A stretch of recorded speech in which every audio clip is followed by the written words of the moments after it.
few years ago, my organization sent out a distribution email containing a list of recent publications in the field of underwater engineering. This was one of those monthly emails that hardly anyone would read, but my coworker had a light workload that day and browsed the list himself. One paper caught his eye though: 3D computer animation of biomimetic underwater vehicle with magnetic levitation technology by Kuldip Acharya and Dibyendu Ghoshal. Now, there are a few reasons this paper caught his eye, the most salient in his case being the inclusion of biomimicry in the title. The concept of using physical structures in nature as inspiration for solving complex engineering problems had quite a lot of traction in our organization. If you've never heard of biomimetics or bio-inspired design, the idea is that living organisms have evolved over eons and eons and have been naturally selected to be optimally adapted to their environment. And as humans designing artificial systems, we can look to examples of organisms that effectively complete similar tasks to the ones we're trying to accomplish. An early example of this is how Leonardo da Vinci was inspired by birds to sketch his flying machine with flapping wings. There are several more recent high-profile examples of biomimicry in action too. Architect Mick Pierce and his team analyzed thermal consistency in termite mounds to inform the design of the Eastgate Center in Ferraro, a passively cooled building which purportedly uses only 10% of the energy of similar conventionally cooled buildings. In Japan, the old design of the Shinkansen, or bullet train, was creating loud, environmentally harmful shockwaves upon exiting tunnels. To remedy this, engineers were inspired by kingfisher bird's seamless water entry and modeled the now iconic nose of the bullet train after the beak of the kingfisher. Despite some very successful examples, it's important to understand that biomimetics is not an exact science, but a single design philosophy. As such, one of the biggest pitfalls of bio-inspired design is over-application. For some engineering problems, there are no relevant examples in nature to draw inspiration from. Take wheels, for example. Some human solutions are just miles better than anything nature has ever cooked up. And for problems that do have natural solutions, there's no guarantee that these organisms are necessarily operating optimally, and ironically enough, the organism's solution may not even be inherently environmentally friendly. All this to say that though biomimicry has and continues to endow us with engineering marvels, it's not the only design ethos out there, nor should it be. But the title of Kuldip's paper is probably more eyebrow-raising to a general audience for a different reason. 3D computer animation of biomimetic underwater vehicle with magnetic levitation technology. Kuldip is talking about putting a maglev train underwater, which ostensibly sounds less like science and more like science fiction. The idea of a submersed transatlantic passenger train goes back, ironically enough, to a story from Jules Verne's son Michel titled Un Express de l'Avenir.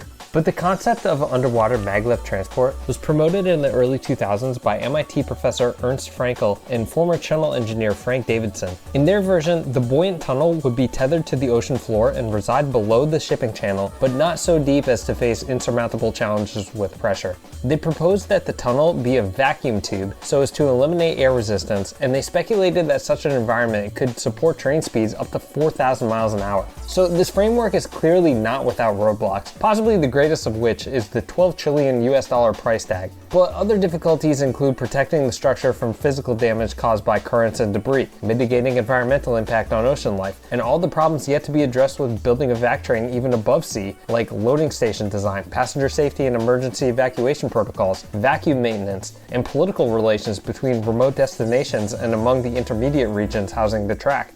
I bring this up not to indiscriminately shoot down the underwater maglev idea. The whole point of engineering is to overcome challenges of science and nature like these. Someday people will figure these things out, and in fact from recent developments it seems like we're well on our way. In 2012, Elon Musk published blueprints for a related transport design called Hyperloop and open sourced the idea because he was too busy with SpaceX and Tesla, and probably a few other things too. But SpaceX for the past 5 years has been sponsoring a Hyperloop competition for teams to compete in vehicle prototype design used in a subscale model of the tunnel.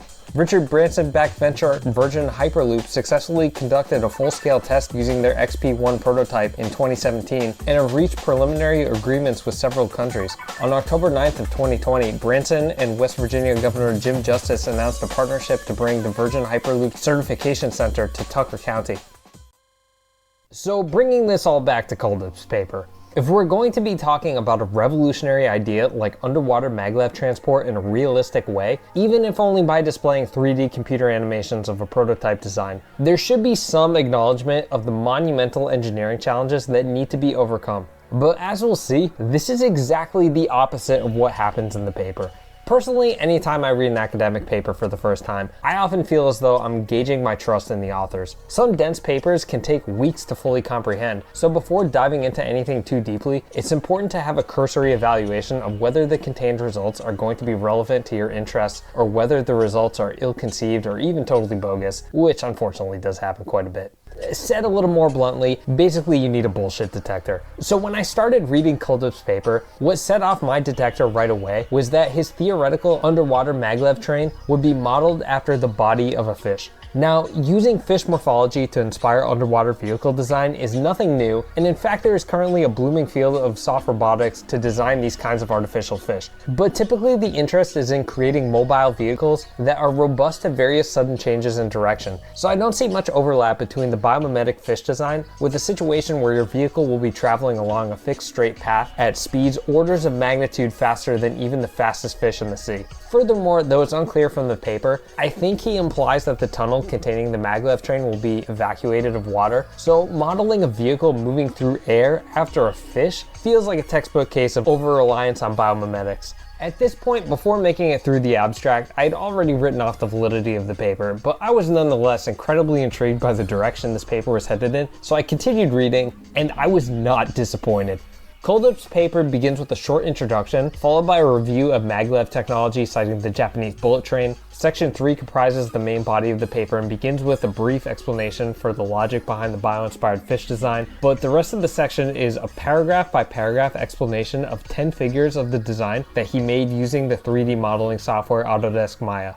And it's these figures that elevate the paper from a run-of-the-mill, poorly conceived scientific paper to genuinely one of the most fascinating documents I've ever read. Figure 1 shows the body of the magnetically levitated underwater vehicle. Looks kind of like a Jetsons pod with a dorsal and pelvic fins attached and 2 legs. The next figures illustrate the tunnel, and very important in the design is that the tunnel is totally transparent so that the passenger has unobscured views of the underwater environment. We have light and an oxygen chamber so that passengers can breathe. Seats made of plastic, leather, wood, etc. for high comfort. But it's figure 7 that gives us the full top-down view of the fish structure of the vehicle. Yep, okay, I see the resemblance.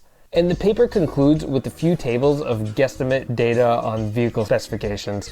Keyword guesstimate. I've read a lot of bad papers in my time. Papers that were poorly written, papers that had blatant errors, papers that added nothing substantial to the existing literature, and if we're being honest, I've probably written a few of these myself.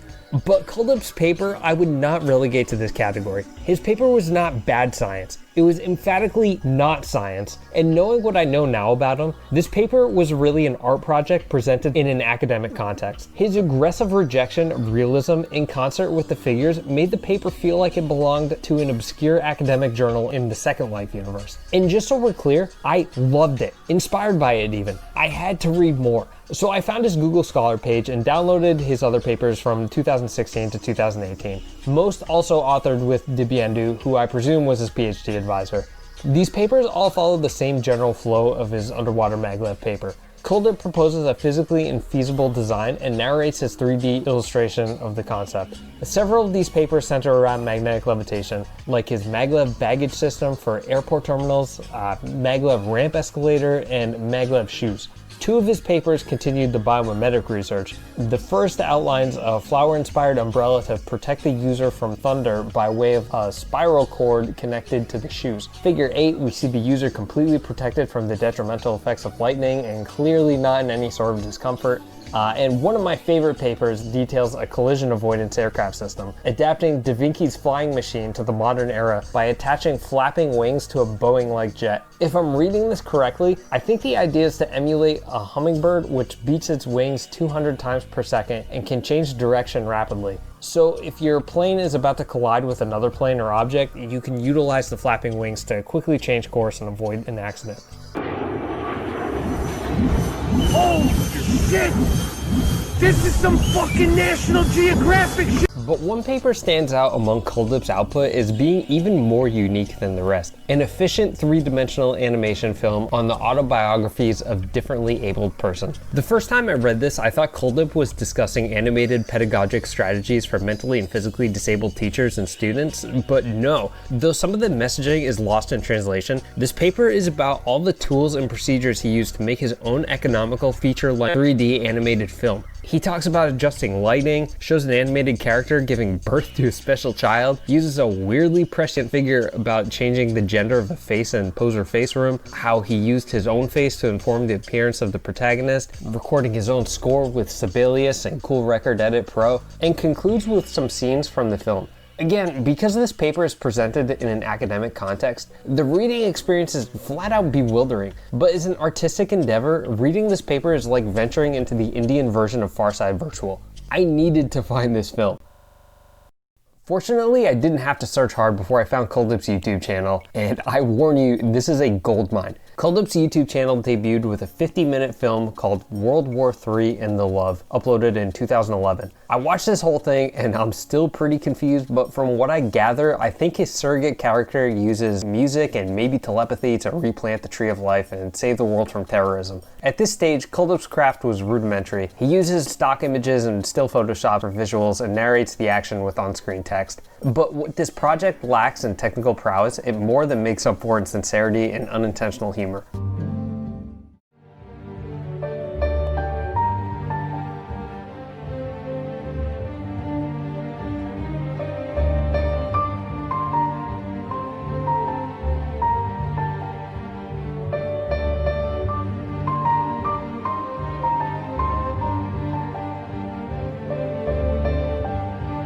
गाता मैं सो जाता कोई गाता मैं सो जाता कोई गाता संस्कृति के विस्तृत सागर पर सपनों की नौका के अंदर सुख दुख की. One theme that's prevalent in his work, as well as his later efforts, is that parts of his movie appear to only exist for Kuldip to fantasize about a relationship with famous actresses. In the case of World War III and the Love, there's a 20-minute segment where he feeds Julie Richelet sweets.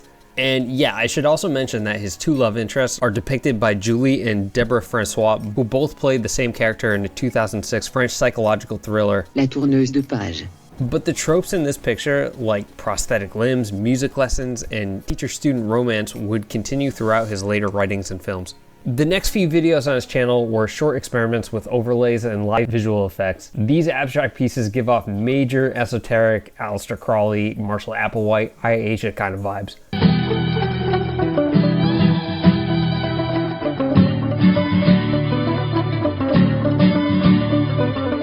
Also, dude loves Michael Jackson.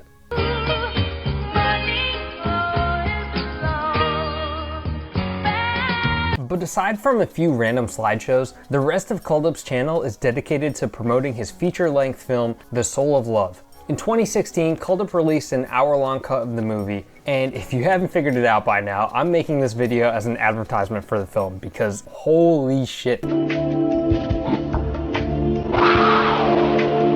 Simply put, this is like the unironic foreign film version of like Rat Boy Genius, Pam Tree, Cool 3D World, and Seinfeld Pit Stain. Forget Moonlight, forget Manchester by the Sea. I am telling you that The Soul of Love is the greatest film of 2016. Now, I don't want to get too much into spoiler territory, but I'll outline the plot real quick. Sota Acharya, obviously Kuldip's surrogate, is a music teacher at the Pratana Institute, and he's wheelchair-bound due to a physical disability. He meets Nishinda Balabanova, named after Russian actress Daria Balabanova, one of his students who also has a disability in the form of blindness. The two bond over their impairments and quickly begin a relationship, with Saptak teaching Ni how to read Braille and Ni indulging Saptak's clearly bottled romantic desires until Ni's parents take her back home to Russia. The rest of the movie centers around their relationship and eternal love for each other past the bonds of life on Earth. There's a daredevil action sequence. There's a $1 Million Man Ghost in the Shell kind of cyborg subplot. There's a Christmas party scene.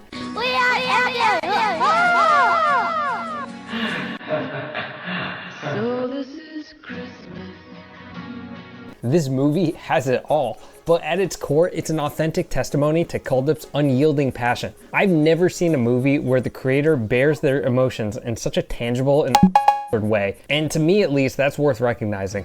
When you watch the movie, some things are going to stand out right away. The blaring violin soundtrack, the robust camera work, the fact that Nee has like 5 different voice actresses and both Nee and Soptak have multiple character models. There's some absolutely insane reality bending moments too that I can only compare to something like Mind Game or Super Jail. Like when Nee and Sa celebrate their birthday together. Oh yeah, apparently they have the same birthday. Happy birthday to you, Nee. It's so wonderful. We are celebrating our birthday together. Thank you, sir. Happy birthday to you, sir. And the perspective shifts between the party taking place inside the cake and simultaneously on like a Super Mario Galaxy style planet. Or when Nee goes to a religious service with her parents, and I'm pretty sure they actually meet God there.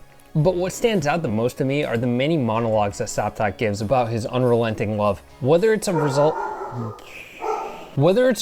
of mistranslation or not, these soliloquies often take on cosmic significance that the reality warping animations only heighten.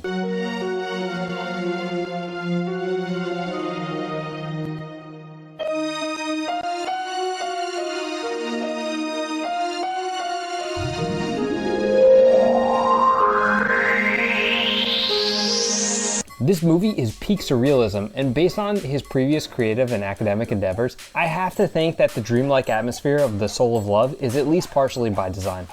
So just quickly to conclude, I want to stress that I'm being careful not to characterize this movie as so bad that it's good. In fact, I kind of reject that category as a whole because I can't find it in myself to call something bad that captures my attention. I feel like people might see this video and think of The Soul of Love as akin to like an animated version of something like The Room, heavy with continuity errors, awkward dialogue, unintentional humor, and while yeah, those things definitely do contribute to my enjoyment of both of these movies, for me what makes The Room or The Soul of Love truly unique movie experiences is that their creations are so individually driven. No one on this planet is making a movie like The Room other than Tommy Wiseau, and no one other than Kuldip Acharya with his research background and life experiences is ever going to make something like The Soul of Love. So Kuldip, if you're out there, hope you're doing well, dude, and I think a lot of people would love to see the full-length version of The Soul of Love. I know I would.